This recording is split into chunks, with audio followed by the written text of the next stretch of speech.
Hi, I'm Mayor Jay Tibshraeny. Welcome to this edition of Chandler Inside Now. Today, it's my honor to have in studio John Gambadoro. We'll call him Gambo, known currently for his Burns and Gambo show on Sports 98.7, longtime sports radio talk show host here in the Valley. So we're going to spend about a half hour talking to John about sports, the state of the local sports. No politics, Mayor? A little politics maybe later on. We might do a little I'm of sure that. we have a lot of the same political views. Thanks for having me. Yeah, thank you for being here. It's great.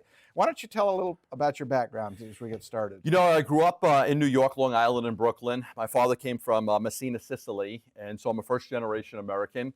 Grew up mainly on Long Island. Ended up being a sports writer for Newsday, which is one of the main newspapers out there, Right. from like 89 to 96. And then I just decided to make a better life for my kids. Right. And I came to visit a friend out here who had moved out here from New York, and I fell in love with Arizona, and I made the decision right then and there that I was going to pick up and move, and we ended up moving to Arizona. First place I lived was in Gilbert. We live in Ahwatukee now. Okay. But I'm married to a Chandler girl, which I'm sure we'll get into, but just loved Arizona, and I've been here for over 20 years now. So you were a journalist initially. I was just a basic sports writer, and on the side, I would do the police blog. So I get to do some of those ride-arounds with the police officers, and they'd even let me make arrests, which I thought was great. I loved it. So I was a sports writer mainly, and I did some of the police blogs on the side for Newsday. So what drew you to sports? Have you always liked sports? You know, I always did. I was one of those rare kids. I never drank, I never smoked, I never took drugs. I was always in sports. I was either playing baseball or football or hockey. Us 5'10" Italian kids never played basketball. We just didn't play basketball. And then I boxed out of the police athletic league. I've heard you talk about your boxing. For many years. So I was always like a jock. I always played sports, so I avoided the pitfalls and the downfalls. But obviously I wanted to stay in sports. I was never going to go be the shortstop for the Yankees. Although I did get to play Yankee Stadium one day in an all-star game. But I ended up just being drawn to being a sports writer because I loved sports. So you came out to Arizona and you started working for broadcast media. Yeah, my initial job here was for a magazine named Sports Arizona Magazine. I was writing a little bit for the Associated Press. But within about 6 months, I met the program director at KGME. His name was Tim Liotta. 910, right? At 910, yeah. And we actually moved, it was 910. It was 1360, 550, but mainly 910. And he heard me talking about potato chips. And he said, "Have you ever done radio?" And I said, "No." He goes, "I think you'd be good." And literally the next thing I knew, I was living here for 6 months and I was doing the afternoon drive and trying to get people used to my New York accent. In the beginning, it was a little difficult, but then people kind of took to me. But literally within 6 months of moving here, I was doing afternoon drive on radio with no radio experience, just a background as a writer. Yeah. So Burns and Gambo, 2 to 6, Monday through Friday for the most part. Right. How do you prepare for each show? Because do you just kind of wing it, or do you guys kind of come in with some prepared stuff? There's no winging it. I personally go to a lot of games. So I go to the Diamondback games, the Cardinal games, the Suns games, the Coyote games, some ASU games. I go to a lot of the games on a regular basis. My preparation, I think, is different from most people in the country. I do my preparation through communications, through phone calls. I talk to the owners, the general managers, the coaches, the players on a regular basis to gather the information for the show. And that's why, like for me, I break a lot of stories. I try to get the information out there first and accurate. And that's like kind of my forte, what I'm kind of known for. So for me, it's not, I'm going to go online and I'm going to read 20 stories and we're going to talk about what somebody else wrote. Right. I like to create a lot of the topics. And the way I do that is constant communication with all of the teams, whether it be owners to players to coaches to GMs to presidents to whoever I can speak with on a regular basis to stay on top of what's happening with the local teams. You're well networked because you do talk a lot about my source tells me here's what's coming down. Right. That's kind of your strength. You know, when the Cardinals made their first pick in the draft this year, we broke the story before they were even on the clock. When the Cardinals made their second pick in the draft, we broke the story before they were even on the clock. Yeah. So that's part of it. For the last 15 years, we've been able to announce who the Suns were going to take with their pick before it was out there by anybody, including the national media. So we take a lot of pride in being able to, because I have a reporter background too. So I think I'm a little bit different than the typical talk show host. Is my background is reporting and being a reporter for a newspaper. So that I think has helped me adjust to being a little bit different of a talk show host. Now, don't get me wrong, I watch all the games and I read all the stories that come out, and then we meet about an hour before the show, and we go over the topics that we want to discuss, and we kind of map it out over 4 hours. Yeah. And you got a quote, we picked it up from somewhere, where being opinionated and telling people not what I know, but what I think motivates me and drives me. Tell me a little bit about that. I think it's one of the reasons, we don't take callers anymore on sports radio. We just do it ourselves. But people don't really, but now when it comes to breaking news and getting information out, they want to know what you know, because you know it, nobody else does. Right. But when it comes to just an opinion on a topic, should the Cardinals have Blaine Gabbert as one of their quarterbacks? It's more important to be opinionated. Mm-hmm. And for me, I'm going to say that this guy's terrible. This guy, you don't want this guy. He's been awful his whole career. So it's important to be opinionated, to not be a homer. If I don't like something that one of the local teams does, well, then I make sure I say, I don't like this move. I don't like the Cardinals signing Blaine Gabbert. I don't know why he's here. You've got 2 good quarterbacks. Mm-hmm. You don't need him. He's never been good his whole career. And you really go into expand on why. I get a little bit deeper with it and stuff like that too. But it's important to tell people what you think, because that's what people are listening for. They want your opinion. They want to know what you think. Right. Yeah, I enjoy listening to you. You're opinionated. You're direct. Yes. I try not to cross the line too much. Yeah, you're pretty. But I know it's got to have ticked some people off. Have you ever had people then that won't interview with you or talk to you because you've been frank and honest about them? Yeah, I mean, I do this thing where I have a picture of me in a limo, and if I don't like an athlete and I want to get out of my town, I put it up on my Twitter page. Gambo987. I've got like 36,000 followers on there, and I put a picture of me in a limo, and Markeith Morris, I'm ready to take you to the airport. Cody Ross, I'm ready to take you to the airport. Addison Reed, Heath Bell, whatever athlete is irking me that day or getting under my skin, I break out a limo and I want to take them to the airport. Yes, absolutely. I've had plenty of athletes that didn't want to interview with me, that didn't want to come on the show. Have had some run-ins with those guys. I've had people approach me in the locker room. But my job is to not be a homer and not to kiss these guys' butts if they're not playing well or they're disrespectful to the organization or the community. Whether it be Michael Floyd or Markeith Morris, I'm pretty hard on hammering those guys. Yeah. It comes with the territory. I mean, it does. You've got to speak your opinion, and if they don't like it, then that's just the way it is. I don't want Darrell Washington back on the Cardinals. Domestic violence, I don't believe in it. I don't think any man should raise his hand to a woman. I'm not a second chance guy. I'm not a big believer in second chances. I mean, you make a big screw up like that, I think you should go to jail for a long time. I don't think the Cardinals should give him a second opportunity. So I've been pretty vocal about that as well. Do you bounce your opinions off anybody prior to going on air or what have you, or just probably? Over the years, I've developed, I have my own opinions, obviously, but over the years, doing this for 20 years, I have a lot of, confidants, people that I really trust that have been high-level executives in sports here or players that I can go to and say, hey, this is what I'm thinking. Give me your opinion on this. Right. People that I trust, people that I know, people that have won major championships, and I could go to those people and make a phone call and within a couple minutes get all the information I need. Yeah. If I'm just dissecting the Suns draft and I like Lonzo Ball better than Markelle Fultz, there's 4 or 5 people around the NBA that I can call and say, what do you think? Yeah. And I could talk to general managers, players, coaches, and let them tell me why. And then sometimes I may change my opinion on that because of the information I'm getting from people that know more than I do. You do a lot of networking. Mainly networking, yes. For me, it's mainly networking. Yeah. I'm a first generation with no college education. Yeah. I didn't get to go to college. I was a street kid.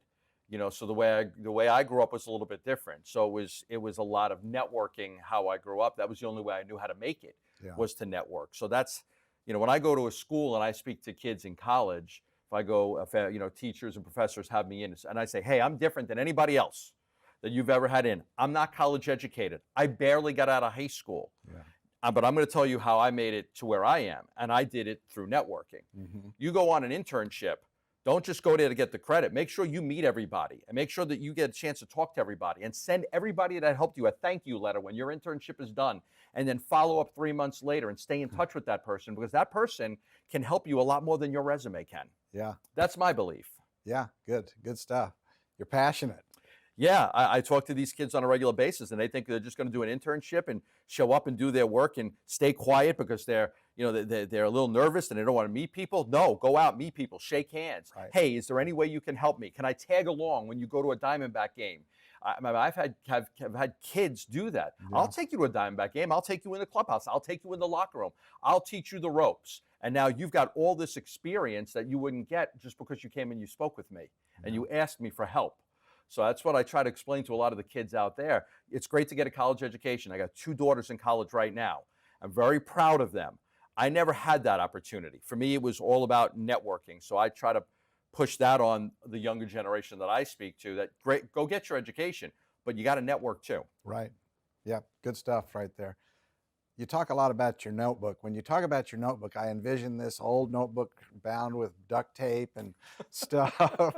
Talk about your notebook. That's where you make all your notes so that you can say, didn't I 6 months ago? And I can kind of see you leafing through your book. Yeah, they call it the handy dandy notebook. It comes from like an old show that my kids used to watch, Blue's Clues, I think. It had a handy dandy notebook. So yeah, it was Blue's Clues. So what I do is, because I can't remember everything, True. I think it's the boxing days, but I have a notebook for all the local teams. So every Cardinal game, I write every game, complete details. But then I do the AFC East, the AFC West, the AFC North. So every team, I have notes on every game they played. Wow. I do that for the NFL. I do that for college football. So I could literally go to all the Pac-12 teams and go through all the games they played. And I've got about 4 or 5 sentences on each game. So I could literally pull up Colorado and go through every game they played. And just to give you an example, we were talking about Blaine Gabbert on the show yesterday. Within 2 seconds, I can turn to the page in which San Francisco played Arizona and say, Blaine Gabbert was sacked 7 times and threw 2 interceptions and threw for 162 yards against the Cardinals, and it's at my fingertips. Yeah. So people say, why don't you put it on a computer? Why don't you? I don't know. I think I'm too old school. I have to write it down to where it's in front of me. So I've got a couple of notebooks in front of me that I could refer to within seconds. And I think, to me, it's faster than being able to go on the computer and try to look something up. So you take those with you to the studio? I do. It's very time consuming to keep all the games, though. So for every Diamondback game that's played, I've got to put my notes in the book on each game that's played. So you put a note for each game? Every game. You got a lot of notebooks then. I got a lot of notebooks. Yeah. You want to auction them off? We can do some of that. We might talk about that. We might. Okay, let's talk a little bit about the Cardinals draft. Just had the draft recently, a couple weeks before we taped this show.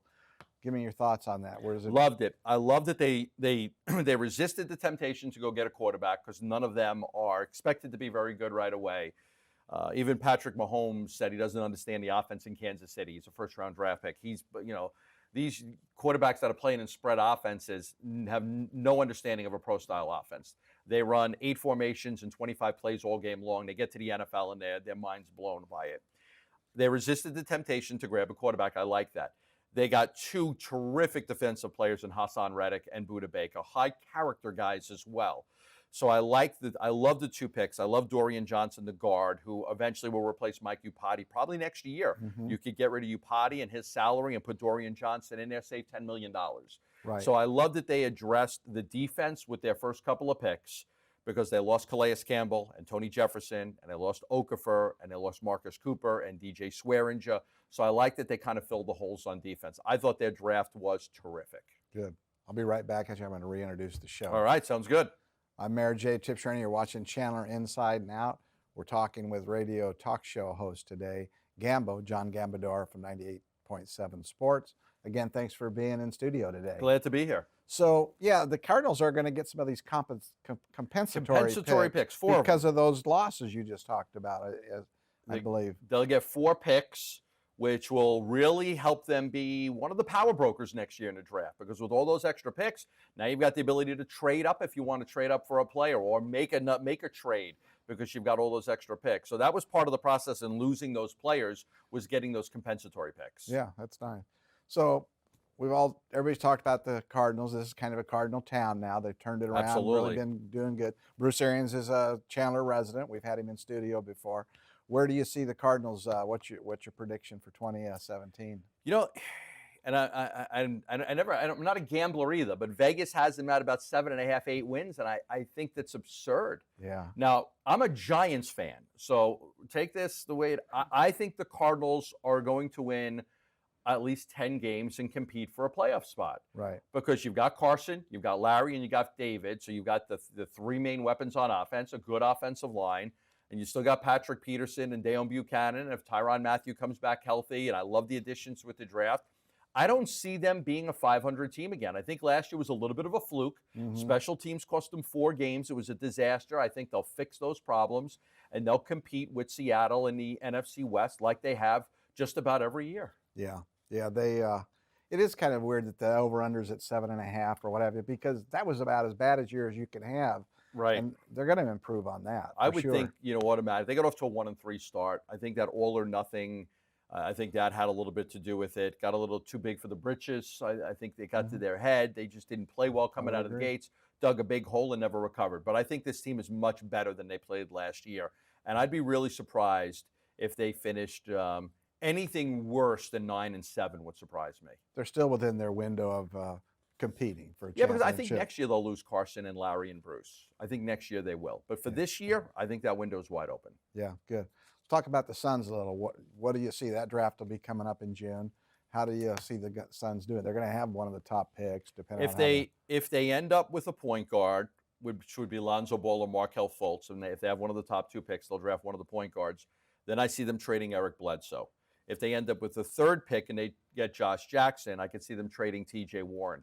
If they end up with the 4th or 5th pick, I know they won't take Malik Monk, but they'll look at De'Aaron Fox, they'll look at Tatum, they'll look at Isaacs, they'll look at some of those players, but they're also open to the possibility of trading the 4th or 5th pick if somebody overwhelms them with an offer. That's some insight right there. That's insight. From yes, they would be willing. They also have the 32nd pick, and they're going to try to find a Tyler Ulis type, somebody that they had graded as a mid-first round guy that will fall. And then with the 54th pick, very likely to take a European player that you could stash overseas. So they have 3 picks in the draft, but the first one obviously is the most important one because that's going to be a big foundation piece for them. If they're picking 1st to 2nd, expect them to take one of the point guards. If they're picking 3rd, Josh Jackson. If they keep the 4th pick, there's 4 or 5 players that they like, but they could also look to trade the pick if they're picking 4th or 5th. If they get one of the top 2, who would you like them to take of those 2 point guards? I think Lonzo Ball fits the system better because you have enough scorers, especially with Devin Booker, and he's more of a facilitator where Markelle Fultz is more athletic, but he's more of a scorer. He's with Washington, right? He was with Washington, but that team didn't win a lot of basketball games. They didn't make it to the NCAA tournament. Both players are great players. I don't think you can go wrong with either one. But considering that they have enough scoring, I'd rather have the facilitator. But the biggest difference is, like Lonzo Ball's 6'6". Eric Bledsoe's like 6'1", and Brandon Knight's like 6'1". So you're going to gain a lot of size at the point guard spot if you draft Lonzo Ball. And even Markelle Fultz is a lot bigger than both Bledsoe and Knight. And if they pick one of those 2, then they'll trade Bledsoe. Bledsoe's agent will, and I reported this 6 months ago, if they're going to draft a point guard, Bledsoe's agent will ask for a trade, and they'll want to trade him at that point too. They've had a lot of point guards and a lot of guards. They've been guard heavy the last 4 years. Goran Dragic, who they have 2 first-round picks coming up for from Miami. They had Isaiah Thomas, who's playing very well with Boston right now. Yep. They've had a lot, but they got to get the right one. So the playoff drought, I mean, when do you see that ending? Because this used to be a Suns town. Obviously, the Cardinals have kind of taken over. It still is a Suns town. I mean, they still have great support in the Valley. They were very exciting this year. They put together a very exciting team, and a team that the fan base has really gotten behind because they could see the light at the end of the tunnel. They could see the future with Devin Booker and with Marquise Chris and with Tyler Ulis and Dragan Bender. And they see these young, exciting players, and they feel like, wow, we're so close. And even if they keep Eric Bledsoe, he had a fantastic year this past year. He did. You're going to add a top draft pick, a top 5 pick, and I think next year they'll compete for a playoff spot, probably just miss out, and then I think the year after the playoff drought will end.